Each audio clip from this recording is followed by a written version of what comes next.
National Herald case money laundering case में प्रवर्तन निदेशालय राहुल गांधी से आज फिर पूछताछ करेगा। कल लगातार दूसरे दिन राहुल गांधी से पूछताछ हुई। सोमवार को पहले दौर में राहुल गांधी से करीब 8.5 घंटे पूछताछ हुई। कल दूसरे राउंड में 10 घंटे से ज्यादा लंबी पूछताछ हुई। कुल मिलाकर 2 दिन में राहुल 20 घंटे से ज्यादा वक्त ईडी दफ्तर में बिता चुके हैं, जिनमें 19 घंटे तक उन्हें ईडी के सवालों का सामना करना पड़ा। पूछताछ खत्म होने के बाद प्रियंका गांधी देर रात राहुल से मिलने उनके घर गई।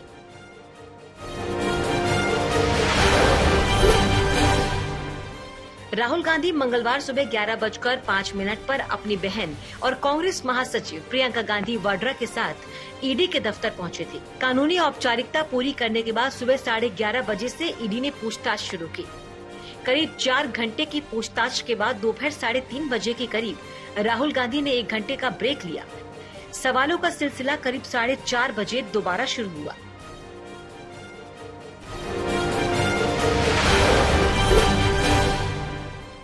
सूत्रों के मुताबिक ईडी की जांच अधिकारियों ने राहुल गांधी से यंग इंडिया कंपनी के गठन, नेशनल हेराल्ड अखबार के संचालन, कांग्रेस द्वारा एजेएल को दिए गए ऋण और समाचार मीडिया प्रतिष्ठान के भीतर धन हस्तांतरण के बारे में पूछताछ की। ईडी ये पड़ताल कर रही है कि क्या नेशनल हेराल्ड केस में मनी लॉन्ड्रिंग की गई। ईडी के सूत्रों का कहना है कि राहुल अपने जवाबों से ईडी को संतुष्ट नहीं कर पाए।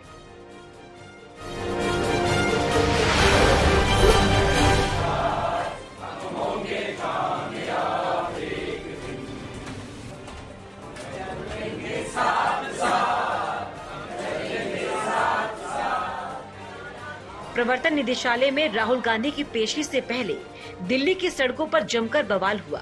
कल सुबह करीब 10:30 बजे जब राहुल गांधी कांग्रेस मुख्यालय से ईडी दफ्तर की तरफ रवाना हुए तो उनके साथ पार्टी नेताओं और कार्यकर्ताओं का जत्था भी था। दिल्ली पुलिस ने नई दिल्ली इलाके में धारा 144 लगाकर किसी भी तरह के धरना प्रदर्शन पर रोक लगा रखी थी। लिहाजा धारा 144 तोड़ने के आरोप में 217 कांग्रेस पदाधिकारियों, कार्यकर्ताओं को हिरासत में ले लिया गया, जिसमें लोकसभा के 8 और राज्यसभा के 7 सांसद भी शामिल थे। बाद में सबको छोड़ दिया गया।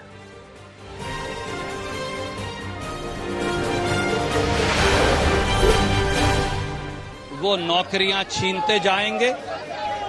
राहुल गांधी और कांग्रेस नौकरियों पर सवाल पूछेगी। वो भाईचारा मिटाएंगे। हम प्यार के बीज अंकुरित करते जाएंगे। वो रोजगार छीनते जाएंगे, हम रोजगार मांगते जाएंगे। वो गैस और पेट्रोल डीजल के दाम बढ़ाएंगे, हम उनको कटघरे में खड़ा करते जाएंगे। इसीलिए पूछे आज से परेशान है। गांधी से इसलिए परेशान है कि वो देश की एकमात्र विपक्षी आवाज है।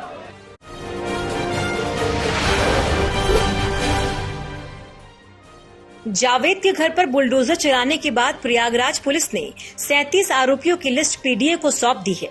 ये वो लोग हैं जिन्हें पुलिस ने गिरफ्तार कर लिया है और अब उनकी संपत्ति का ब्यौरा जुटाया जा रहा है। प्रयागराज विकास परिषद की माने तो अगर कोई इमारत बिना इजाजत के बनी पाई गई तो नियमानुसार उसके खिलाफ कार्रवाई की जाएगी। वहीं बुलडोजर को लेकर जमीयत उलेमाए हिंद ने सुप्रीम कोर्ट का दरवाजा खटखटाया है। वहीं ओवैसी ने बुलडोजर एक्शन पर सरकार पर जमकर निशाना साधा है।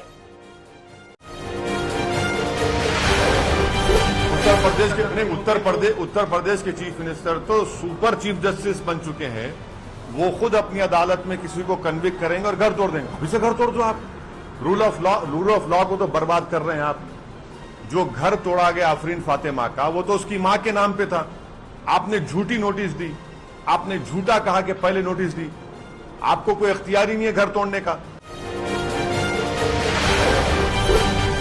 जगन्नाथ मंदिर पर आपत्तिजनक टिप्पणी को लेकर पुरी के एक संस्थान ने एआईएमआईएम नेता और सांसद असदुद्दीन ओवैसी के खिलाफ एफआईआर दर्ज कराया।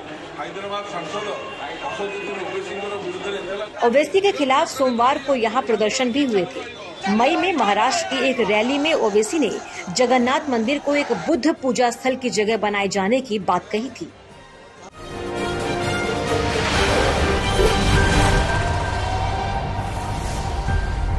भारतीय सेना की तीनों शाखाओं थल सेना, नौसेना और वायुसेना में युवाओं की बड़ी संख्या में भर्ती के लिए नई स्कीम लॉन्च की गई है। अग्निपथ के तहत हर साल करीब 45,000 युवाओं को सेना में शामिल किया जाएगा। ये युवा 17.5 से 21 साल की उम्र के बीच के होंगे। इन्हें 4 साल के लिए सेना में सेवा देने का मौका मिलेगा। इन्हें 4 सालों में से 6 महीने सैनिकों को बेसिक ट्रेनिंग दी जाएगी। सैनिकों को 30,000 से 40,000 सैलरी और अन्य फायदे दिए जाएंगे। वो तीनों सेनाओं के स्थायी सैनिकों की तरह अवार्ड, मेडल और इंश्योरेंस कवर पाने के हकदार होंगे। अग्निपथ योजना में भारतीय नौजवानों को बतौर अग्निवीर आर्म फोर्सेज में सेवा का अवसर प्रदान किया जाएगा और यह योजना देश की सुरक्षा को मजबूत करने व हमारे युवाओं को मिलिट्री सर्विस का अवसर देने के लिए लाई गई है।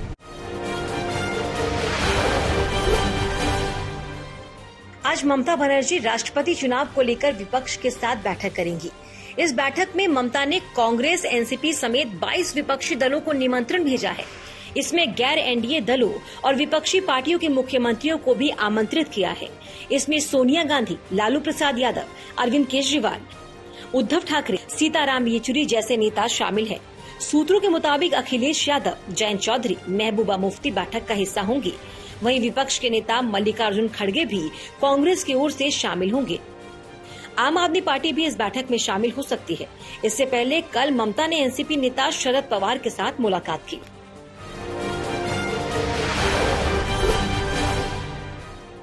पश्चिम बंगाल की स्टेट यूनिवर्सिटीज से गवर्नर को विजिटर के तौर पर हटाने के लिए बंगाल विधानसभा में बिल पास हुआ।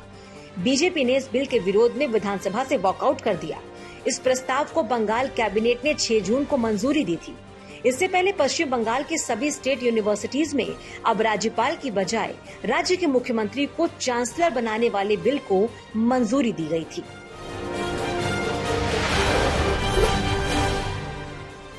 प्रधानमंत्री नरेंद्र मोदी और मुख्यमंत्री उद्धव ठाकरे अरसे बाद एक मंच पर साथ दिखाई दिए। महाराष्ट्र पहुंचे पीएम मोदी ने राजभवन में जलभूषण बिल्डिंग का इनॉग्रेशन किया। यहां पीएम मोदी और उद्धव ठाकरे ने साथ में मंच साझा किया।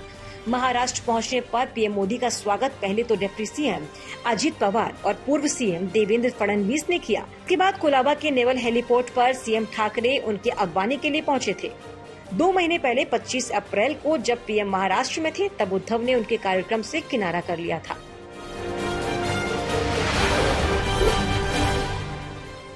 अगले 1.5 साल में सरकार मिशन मोड में 10 लाख लोगों की भर्ती करेगी। प्रधानमंत्री नरेंद्र मोदी ने सभी मंत्रालयों और डिपार्टमेंट्स में ह्यूमन रिसोर्स के स्टेटस का रिव्यू करने के बाद ये आदेश दिया है। सरकार के इस ऐलान पर सियासत भी तेज हो गई है। राहुल गांधी ने इसे सरकार का नया जुमला करार दिया। वहीं विपक्ष बेरोजगारी को लेकर लगातार सवाल खड़े कर रहा है।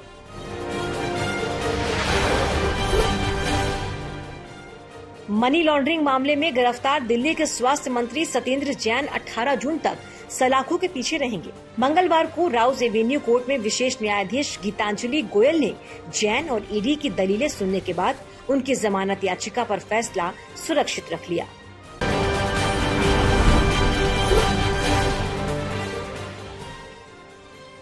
पेट्रोल खत्म होने की अफवाह से गुलाबी शहर जयपुर में कल रात अफरा तफरी मच गई। अपनी गाड़ियों की टंकी फुल करवाने के लिए पेट्रोल पंपों पर भारी भीड़ जमा हो गई।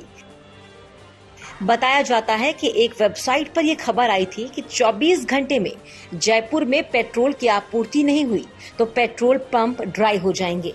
इसी खबर के बाद पंप पर अचानक भीड़ बढ़ गई। हालांकि पुलिस और प्रशासन के समझाने के बाद भीड़ छट गई।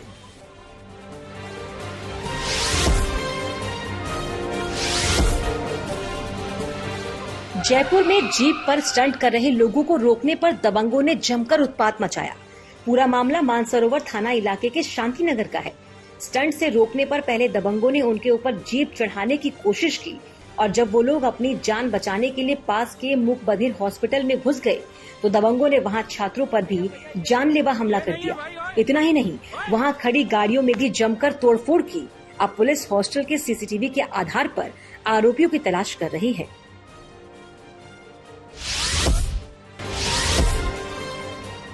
बिहार के कटिहार में डिलीवरी के बाद महिला की मौत के बाद परिजनों ने अस्पताल में जमकर हंगामा किया। महिला के घर वालों ने डॉक्टरों पर लापरवाही का आरोप लगाते हुए उन्हें बंधक बनाकर पीटा। बताया जा रहा है कि कुर्सेला प्राथमिक स्वास्थ्य केंद्र में डिलीवरी के बाद जब महिला की हालत बिगड़ने लगी तो डॉक्टरों ने हायर सेंटर रेफर कर दिया, जहां रास्ते में महिला की मौत हो गई। हंगामे की शिकायत पर पहुंची पुलिस और महिला के परिजनों में भी काफी देर तक बहस हुई।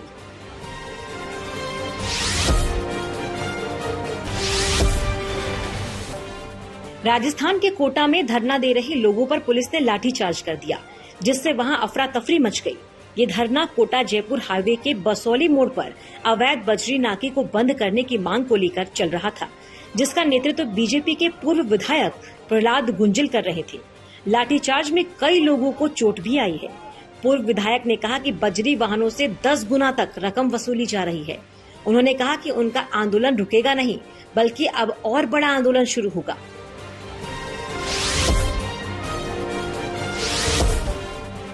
हिमाचल प्रदेश के लाहौल स्पीति जिले के हिक्किम गांव में विश्व का सबसे ऊंचा पोस्ट ऑफिस शुरू हो गया है। ये पोस्ट ऑफिस लेटर बॉक्स की तरह बनाया गया है। समुद्र तल से इसकी ऊंचाई 14,567 फीट है। भारतीय डाक विभाग की chief postmaster general Vandita Kaul ने इस पोस्ट ऑफिस का शुभारंभ किया। यहाँ साल 1983 से डाकघर चल रहा था, लेकिन अब इसे नया स्वरूप दिया गया है। इससे पहले लेह के चोगलमसार में 11,000 फीट पर सबसे ऊंचा डाकघर था।